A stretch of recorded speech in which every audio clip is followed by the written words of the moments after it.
Hey guys, welcome back to another new video. So today's video is again a book review and it's of the Rozabal Line by Ashwin Sanghi. So I read this book quite a while ago, but then I reread it to just make this review. And I know that many people didn't like the Rozabal Line, but I really loved it. It was so packed with information about things I didn't know. So the main idea of this novel is revolving around the fact that Jesus did not die when he was crucified, and instead he fled from there, and then he came to India where he settled down.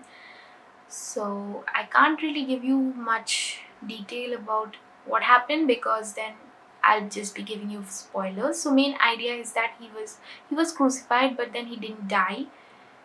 And if you have read The Vinci Code by Dan Brown, then when you read this book, The Rozabal Line, you'll find that the element in both of these books are along the same lines. Before moving any further, I just want to warn you that if you are deciding about buying this book or reading it, then you must keep in mind that this is not a light read. It has a lot of facts, lot of information in it, and it keeps skipping from one time era to another. So Ashwin Sanghi does his research. I mean, wow, it's packed with information, and I loved it because of that. But yeah, if you're just a beginner, then I won't really suggest this book to you because you might not like it because of the same thing. It's packed with too much information. It's quite difficult to say anything about this book without giving you any spoilers, but I'll try my best and I won't give you any spoilers, I promise.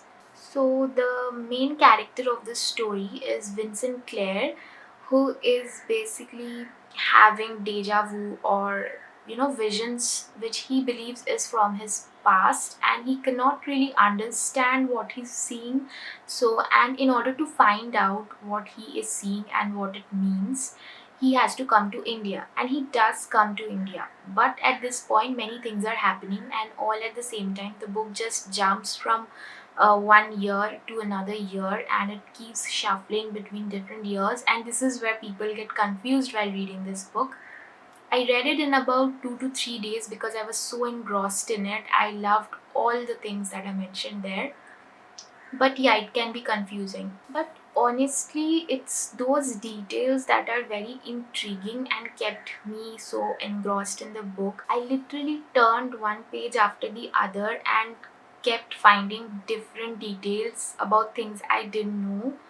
And yeah, I really loved it. But then if you're asking about the cons to this book, then I'll say that there are so many subplots which span across different eras that people might find it confusing over there. But what I love the most about this book is the perfect, perfect combination of history and fiction, and how the author just, just joins everything and creates this beautiful plot.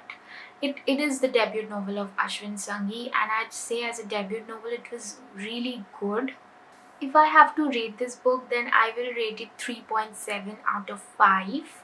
But I have read several reviews where people say that Ashwin Sanghi's writing is very similar to that of Dan Brown. People also say that the Da Vinci Code and the Rozabal Line has a lot of similarities, but I won't lie, the similarities are there, but it's not entirely the same. The Rozabal Line has its own surprises too. But yeah, you should give it a read because I really loved it despite the several negative reviews I read about it. I loved it mostly because of so much information that I didn't know earlier, and I loved everything about the book. The narration is also good. So yeah, it was quite a nice read, and it's not very long.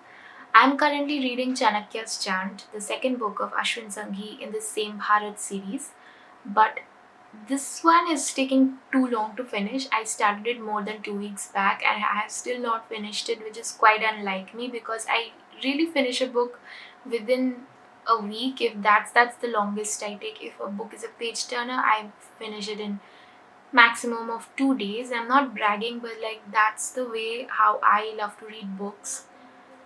Everyone has a different pace. You can read in even a month if you wish, because that's your choice. But this book is taking too long to read for me, and I don't know why, because I love the story, but it's just not a page turner. So yeah, but I'll finish it. I don't keep books unfinished. I always finish them. So yeah, I hope to bring that book in the next review, but let's see if I can finish it by then. If you like this video, don't forget to subscribe to my channel, because I am really trying hard to post videos every week, and every subscription means a lot. So like this video, share this with your friends, and I will see you in the next